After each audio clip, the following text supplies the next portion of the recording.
There's something happening in Burkina Faso. A storm is brewing. The streets are tense. The air is heavy with whispers of betrayal. And at the center of it all is one man. A man hailed as a revolutionary. A man who promised to change everything. But now, even his own allies are turning against him. His enemies are no longer just the jihadists in the north. They are sitting right beside him. The question is, will he survive? Burkina Faso has always been a land of warriors, and from this soil another warrior emerged. His name? Ibrahim Traoré, a boy from a small town who would one day command an entire nation. But make no mistake, this country was never kind to its leaders. Coup after coup, assassination after assassination, they rise and then they fall. And Traoré, he knew this. He watched, he learned, and when his time came, he struck. At just 34 years old, Traoré did the unthinkable. He removed a fellow soldier, a man he once called a brother, and in doing so, he painted a target on his back. The people called him Africa's last hope, but hope is a dangerous thing. It raises expectations, and when those expectations are not met, people turn. Fast. The situation in Burkina Faso under Captain Ibrahim Traoré's leadership could serve as an ominous precursor to what might unfold in Niger, which is currently teetering on the brink of its own political upheaval. As of now, Burkina Faso, under Traoré, is facing a deeply divided military structure, mounting public discontent over the inability to curb the jihadist insurgency, and a shifting geopolitical alignment that continues to challenge the status quo. These elements could likely spill over into neighboring countries, especially Niger, which has seen its own share of instability since the military coup in 2023. Here's how the developments in Burkina Faso connect to the situation in Niger and suggest that a similar coup might happen soon. In both Burkina Faso and Niger, the military has been at the center of political power. Traoré's coup in Burkina Faso was driven largely by the failures of the previous government to handle the jihadist insurgency and military ineffectiveness. The same issue is slowly brewing in Niger, where frustrations within the military ranks have been exacerbated by perceived incompetence in handling external threats, notably from jihadist groups, as well as a lack of adequate support from the French and international forces. Just as Captain Traoré capitalized on the military's dissatisfaction with the government to seize power, there are growing concerns in Niger that the military may soon take similar action if the current government cannot effectively address its security challenges or manage the mounting dissatisfaction within the ranks. The recent instability in neighboring Mali and Burkina Faso might be fueling similar sentiments in Niger's military, with factions pushing for a change in leadership to ensure that the country takes a more aggressive stance against insurgents. Another major pointer is the ongoing jihadist insurgency in the Sahel, particularly in Mali, Burkina Faso, and Niger, has stretched the capacity of national militaries. In Burkina Faso, Traoré took power under the banner of combating terrorism and promised to shift the military's focus on securing the nation from these threats. However, despite his leadership, Burkina Faso has seen increasing instability, with jihadist groups expanding their control over large swaths of territory. Similarly, Niger is facing mounting jihadist attacks, especially in its western and southeastern regions.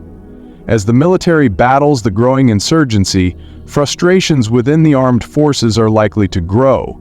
If the situation continues to deteriorate, the Nigerian military might view a coup as a way to take control of the security situation directly. If they see Traoré's bold moves in Burkina Faso as successful, especially in terms of asserting more control over military strategy, they may be emboldened to take similar action.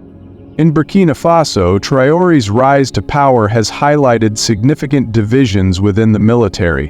While some factions support the young leader's vision and his military strategies, Others remain loyal to the previous regime, particularly to former President Paul-Henri Sandaogo Damiba. These tensions have led to failed coup attempts in 2024, signaling that not all factions within the military are aligned with Traoré's leadership. Niger, too, is experiencing similar divisions. The Nigerian military, like Burkina Faso's, is not a homogeneous entity. There are differing factions within the armed forces, with some officers more aligned with the country's traditional political structures, while others are increasingly dissatisfied with the perceived inability of the government to manage the ongoing security crisis. The increasing influence of younger officers, who are more inclined to take bold action, may create fractures within the military, potentially leading to a coup if these tensions escalate further. One of Traoré's most controversial moves in Burkina Faso was expelling French forces and aligning with Russia and the Wagner group. This shift reflects a broader trend in the Sahel, where dissatisfaction with former colonial powers, particularly France, is reaching a fever pitch. Many view the French presence as ineffective in curbing the jihadist threat, and as a result, countries like Burkina Faso are pivoting toward other international players such as Russia. In Niger, this growing anti-Western sentiment, fueled by a perception that Western powers are not delivering adequate security solutions, may catalyze a similar realignment. A coup in Niger could potentially see the military move away from France and its allies in favor of forging stronger ties with Russia, China, or other emerging powers. Such a shift would also help military leaders assert control over national security policies and escape the influence of former colonial powers, just as Burkina Faso has done. Public dissatisfaction with political leaders, especially when the security situation worsens, is a common factor in coups across the Sahel region. In Burkina Faso, Traoré capitalized on widespread public discontent with the previous regime's failure to protect civilians from jihadist attacks. Similarly, the government in Niger, despite efforts to curb terrorism and maintain order, has struggled to restore peace in the face of increasing attacks. If the population loses faith in the current government's ability to protect them, a military coup could be viewed by the public as a viable alternative. Given the region's history of military coups and its current state of heightened insecurity, the potential for Niger to experience similar unrest and dissatisfaction within the military ranks is high. If there are more terrorist attacks or failures by the civilian leadership to secure the country, the military might stage a coup, presenting itself as the only institution capable of restoring stability. The political landscape in Burkina Faso under Ibrahim Traoré is a powerful signal of what could happen next in Niger. Both countries face similar security challenges, internal divisions within the military, and public frustration with the inability of civilian governments to effectively combat jihadism. If the situation in Niger deteriorates in the same way it has in Burkina Faso, with an increasing military presence in politics and a growing sentiment that Western-backed counterterrorism strategies are failing, the country could very well see a coup in the near future. In this sense, the situation in Burkina Faso under Traoré might be a warning for Niger. With the military exhausted, divided, and increasingly willing to challenge the existing political order, the possibility of another coup in the Sahel, this time in Niger, is becoming ever more likely. The region's complex web of military, political, and security issues makes it a volatile environment, and with external powers losing influence, the military might seize the opportunity to reset the balance of power once again. In early 2023, a defining moment in the political landscape of Burkina Faso unfolded when President Ibrahim Traoré made a bold and controversial decision. He ordered the departure of all French troops from the country.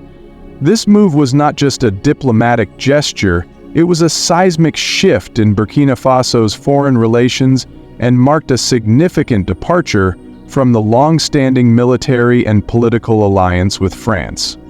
At the heart of Traoré's decision was his belief that France had been meddling in West African politics, particularly in the Sahel region, where the French military had been involved in counter-terrorism operations under Operation Barkhane.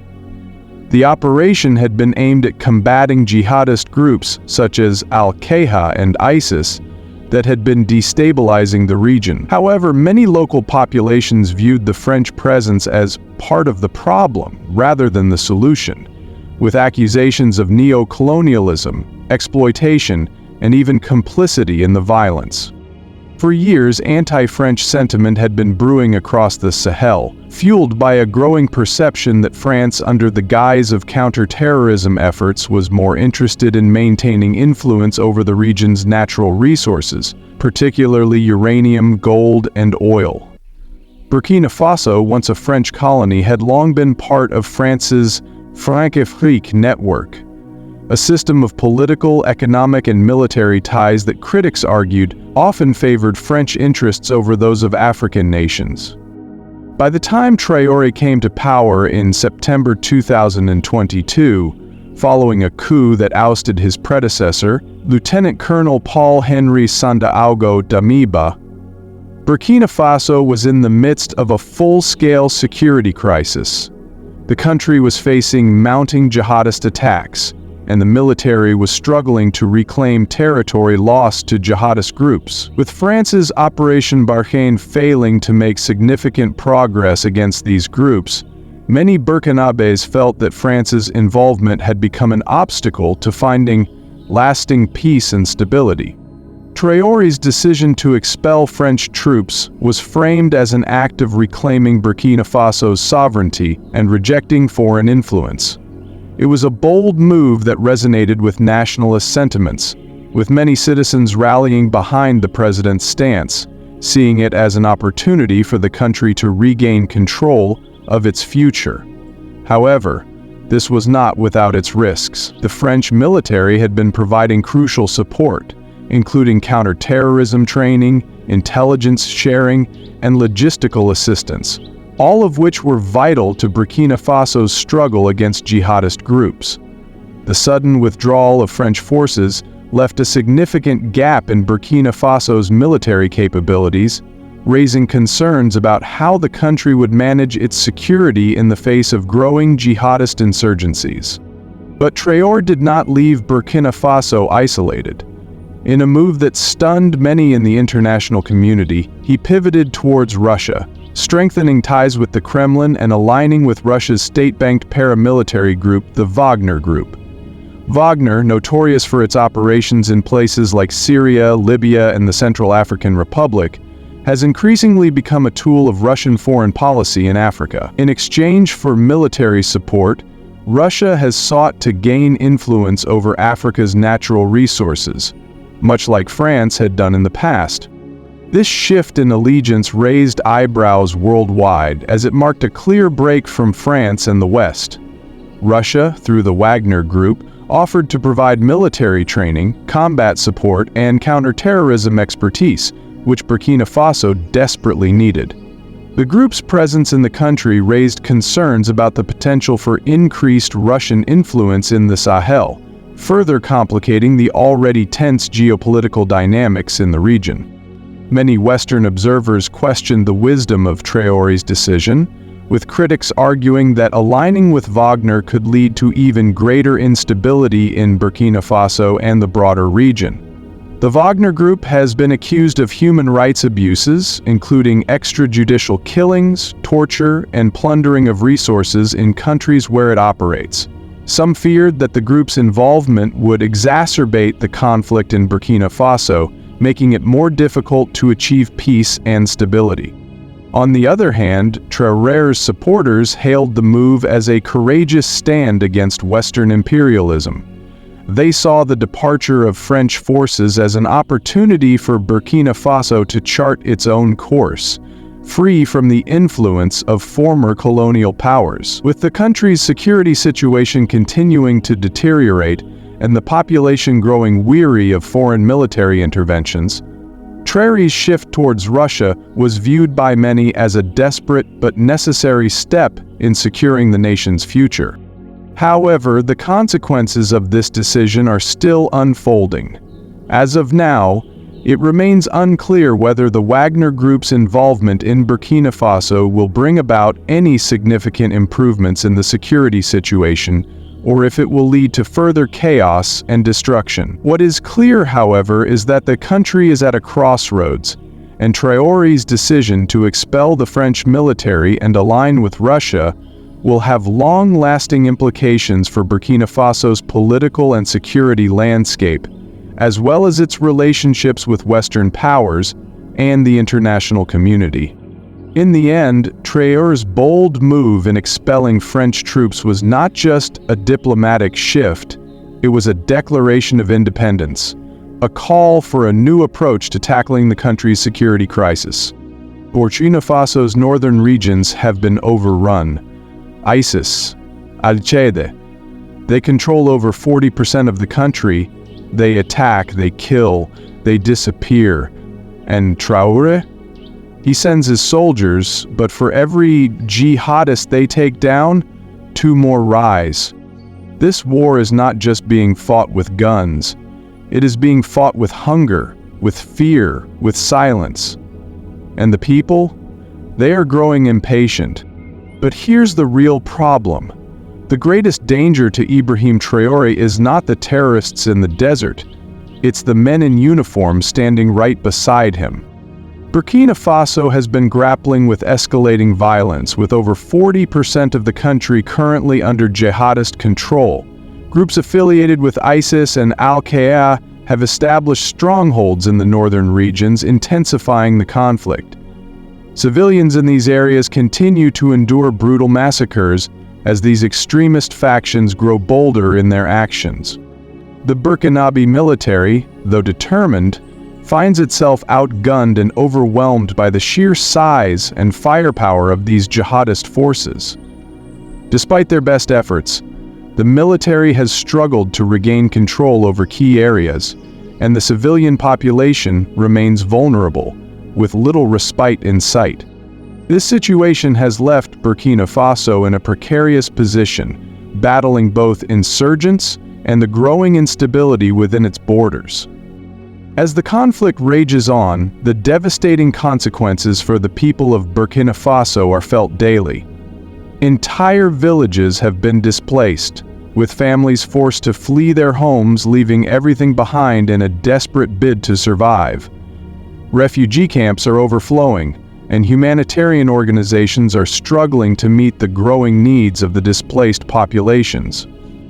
The jihadist groups, fueled by ideology and external support, have been ruthless in their approach, targeting anyone who stands in their way, be it the military, government officials, or civilians. The lack of law and order in vast parts of the country has allowed these extremist factions to operate with impunity, using the region as a launch pad for their attacks and spreading fear. The brutality of these groups has reached new heights, with reports of public executions, torture, and entire villages being burned to the ground. Local communities, already suffering from poverty and limited resources, are now caught in the crossfire.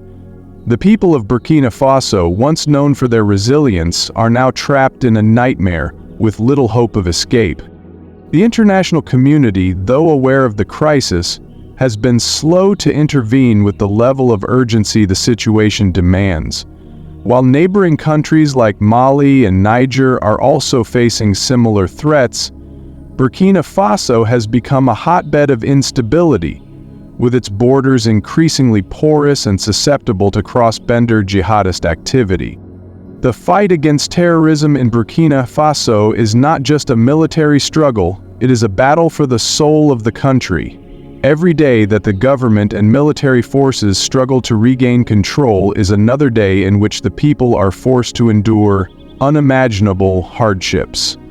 The trauma of this ongoing violence is not just physical, but psychological as well, as entire generations of young people grow up in an environment of fear and uncertainty. And yet, amid the chaos, the Burkinabe people continue to fight. Local militias, supported by civilians, have taken up arms in defense of their communities. But the challenge they face is daunting. With limited training and resources, these militias are no match for the well-funded and highly organized jihadist groups. The military, though engaged in combat, is caught in a difficult position, fighting a war on multiple fronts with no clear path to victory. The world watches, but the question remains: will Burkina Faso be able to reclaim its sovereignty? Will it ever return to a place of peace? Or will it remain a battleground for ideologies beyond its control? As the jihadists tighten their grip, the future of Burkina Faso grows increasingly uncertain, and the people who call it home continue to bear the brunt of a war they did not choose. Reports are leaking: secret meetings, conspiracies, arrests. Some of the very men Traoré fought alongside are now plotting against him. The question is not if a coup is coming, it's when. In the aftermath of President Ibrahim Traoré's rise to power following the September 2022 coup that ousted his predecessor, Lieutenant Colonel Paul-Henri Sandaogo Damiba, Burkina Faso has been facing ongoing tensions within its military, political, and social systems. One of the most significant challenges to Traoré's authority has been the presence of pro-Damiba military who have posed a constant threat to the stability of his leadership. Pro-Damiba officers in the army. Despite the coup that removed Damiba from office, many of his supporters, including key officers and loyalists within the military, remained in their positions. These officers, who had been instrumental in the coup that ousted former President Rochmar Christian Kabore in January 2022, remained loyal to Damiba and had a deep-seated loyalty to his leadership. Traoré's military coup, which was largely led by younger officers within the army, raised questions about the future of the pro-Damiba factions and how they would align themselves with the new regime. The pro-Damiba officers had significant influence within the military, including in crucial sectors like the intelligence services, security forces, and combat units. Their continued presence in the military posed a challenge to Traoré's young leadership, as these officers often resisted changes brought about by the new government, particularly when it came to the strategic direction of the fight against jihadist insurgencies. Traoré's government made efforts to address these divisions within the army. In some cases, these pro-Damiba officers were reassigned to less influential roles or sent to remote posts to limit their power. However, the challenge remained that these officers had considerable sway within the military and the wider political establishment. Their resistance to Traoré's leadership made it difficult for the young president to consolidate power, leading to frustrations within the ranks and the potential for internal conflict.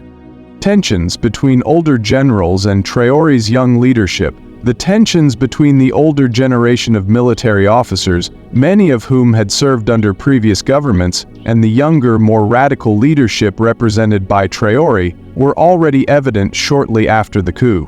Traoré, who came to power at the age of 34, focused on a bold strategy of confronting jihadist insurgencies with renewed vigor. In contrast, many of the older generals, who had been part of the military apparatus for years, were more entrenched in their methods of governance and military strategy, often sticking to traditional tactics. This generational divide created a gulf in the way the military operated, particularly in the context of Burkina Faso's ongoing security crisis. The older officers, many of whom had experience dealing with the insurgencies, were sometimes viewed as resistant to the radical changes proposed by Traoré. On the other hand, Traoré's leadership, which emphasized swifter and more aggressive military action, was seen as threatening to the established norms of the army. One of the major points of contention between Traoré's government and the older generals was the growing influence of external actors, particularly Russia and the Wagner Group. While Traoré embraced ties with Russia in an effort to counter the growing jihadist threat, Some of the older generals preferred to maintain traditional alliances, particularly with France and its military presence in the region. This divergence in policy further fueled tensions between the younger and older factions of the military. Reports of failed coup attempts in 2024. As tensions between the older generals and Traoré's young leadership escalated, there were reports of at least 2 attempted coups in 2024. These coup attempts were largely attributed to disgruntled officers and military personnel who opposed Traoré's leadership and the changes he was trying to implement. The coup plots were reportedly centered around efforts to restore Damiba to power, or at the very least, install a more traditional leadership aligned with the interests of the pro-Damiba faction.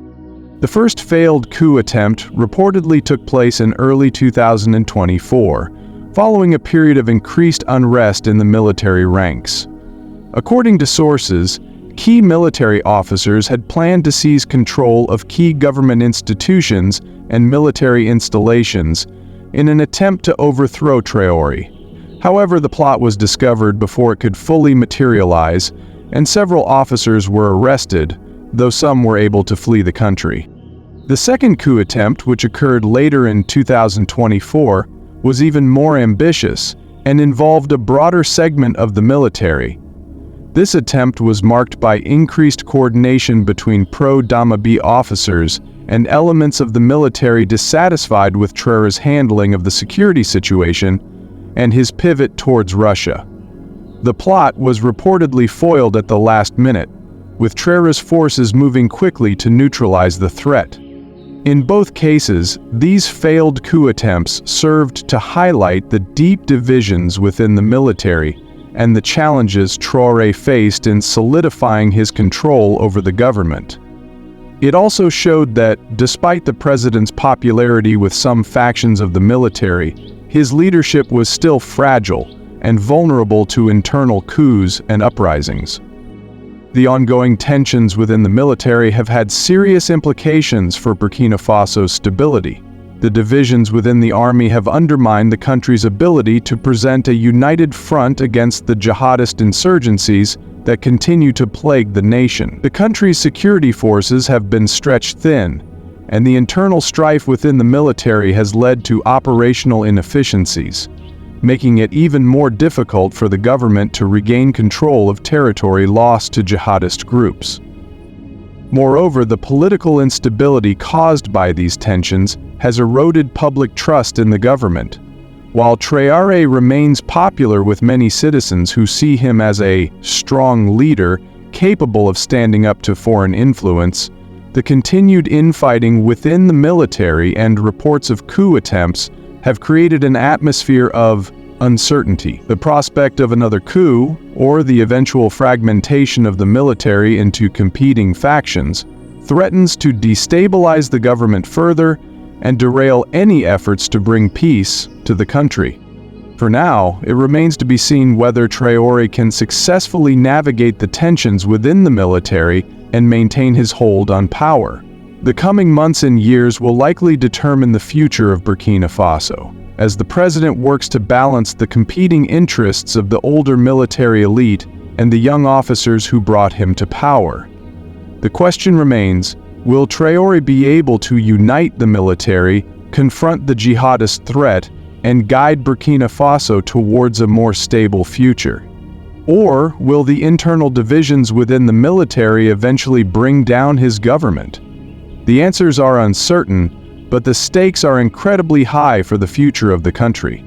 We've seen this before. It always starts the same way: a leader who rises too fast, who takes too many risks, who trusts the wrong people. Then, one night, the power goes out, gunfire erupts, and by morning, a new face is on state TV. And then, there's France, the old master, the colonial shadow that never really left. When Traoré took power, he did something bold. He told France to get out. He kicked out their troops, shut down their bases, and cut all military ties. The crowd cheered, but history tells us France never lets go so easily. Leaders who defy France don't last long. And now, rumors are swirling, secret French operatives, Western embassies meeting with Traoré's rivals. Could France be pulling the strings of the next coup? Or worse, could Traoré be next on the list of fallen revolutionaries? If Traoré falls, who takes his place? A puppet of the West? A military dictator worse than the last? Or complete anarchy? We've seen it in Mali, in Guinea, in Sudan. The cycle never ends. Coup after coup, leaders rising and falling like pieces on a chessboard. And the people? They suffer the same, over and over again. Despite the complexities and challenges surrounding his leadership, Captain Ibrahim Traoré's bold decisions and commitment to reshaping Burkina Faso's future cannot be overlooked. Traoré, coming to power in the wake of the nation's growing security crisis, has taken significant steps to reassert national sovereignty, restore military effectiveness, and combat jihadist insurgency in a region long plagued by instability. His willingness to challenge foreign influence and redirect the country's foreign alliances, particularly with his expulsion of French forces and growing ties with Russia, speaks to his deep commitment to the independence and resilience of Burkina Faso. Though there are undeniable challenges ahead, including internal military divisions and the daunting task of countering jihadist forces, Traoré's leadership has energized a sense of national pride and determination among many Burkinabé. His vision for a stronger, more self-reliant nation, even in the face of mounting pressure, shows the kind of resilience and boldness that is often required in times of crisis. In the broader context of the Sahel, where military coups and shifting alliances are commonplace, Traoré's stance represents a potential turning point for Burkina Faso, signaling a desire to break free from past colonial legacies and chart a new path forward. As the region faces ever-growing threats, it's clear that Traoré's leadership has already made a profound impact on the country's trajectory. While the future remains uncertain, Traoré's actions thus far prove he is a leader who is not afraid to make difficult choices for the betterment of his country. His ability to galvanize support among the military and a significant portion of the population showcases his capability as a leader in an era where decisive, unconventional moves are often the key to survival. Ultimately, whether or not his bold choices will pay off in the long term, Traoré has earned his place in history as a man who fought for his nation's sovereignty at a time when it was most vulnerable. What do you think? Is Ibrahim Traoré safe, or is another coup just weeks away? Drop your thoughts in the comments, like this video, and subscribe for more explosive stories from Africa and beyond.